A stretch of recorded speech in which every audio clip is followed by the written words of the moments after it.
दैनिक आहार के इस भाग में आपका स्वागत है, जहां वचनों के द्वारा ईश्वर हमारे आत्माओं को पोषित करते हैं।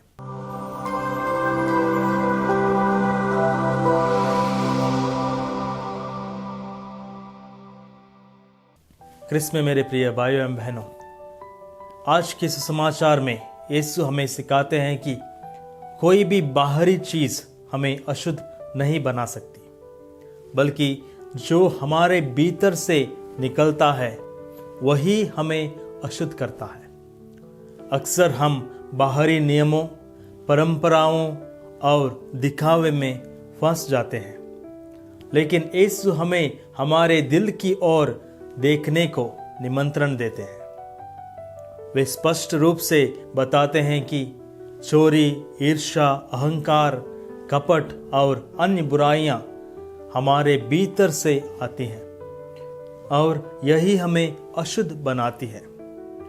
इसका अर्थ यह है कि हमें बाहरी चीजों से अधिक अपने विचारों, इच्छाओं और इरादों की जांच करना चाहिए। संत याकूब अपने पत्र अध्याय 1 पद संख्या 15 में कहते हैं, वासना के गर्भ से पाप का जन्म होता है और पाप विकसित होकर मृत्यु को जन्म देता है। इसका अर्थ यह है कि यदि हम अपने हृदय को पवित्र नहीं रखते तो बुरे विचार धीरे धीरे हमारे जीवन में नकारात्मक प्रभाव डाल सकता है। जब मनुष्य का हृदय स्वार्थ, घमंड और बुरी इच्छाओं से भर जाता है तो उसके कार्य भी वैसे ही बन जाते हैं। लेकिन यदि हम अपने हृदय को ईश्वर के प्रेम, दया और अनुग्रह से भरते हैं तो हमारे शब्द और कार्य भी पवित्र होंगे। यीशु ने पर्वत प्रवचन में कहा था, धन्य हैं वे जिनका हृदय निर्मल है, वे ईश्वर के दर्शन करेंगे। यदि हम ईश्वर को देखना चाहते हैं, उनके प्रेम और अनुग्रह को अनुभव करना चाहते हैं, तो हमें अपने हृदय को शुद्ध करना होगा। प्रार्थना, पश्चाताप और सेवा के माध्यम से हम अपने भीतर की बुराइयों को निकाल सकते हैं और एक पवित्र जीवन जी सकते हैं।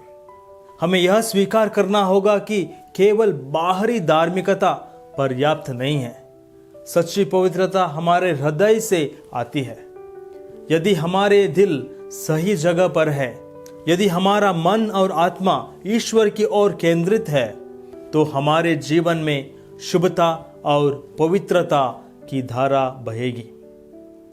आज हमें स्वयं से पूछना चाहिए कि क्या मैं केवल बाहरी धार्मिकता में विश्वास रखता हूं या अपने दिल की भी शुद्धता का प्रयास करता हूं?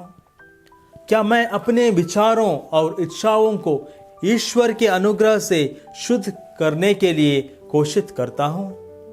हमें पवित्र आत्मा से प्रार्थना करनी चाहिए कि वह हमारे हृदय को शुद्ध करे और हमें सच्ची पवित्रता की ओर ले चलें, ताकि हम ईश्वर को स्पष्ट रूप से देख सकें और उनके प्रेम में बढ़ सकें।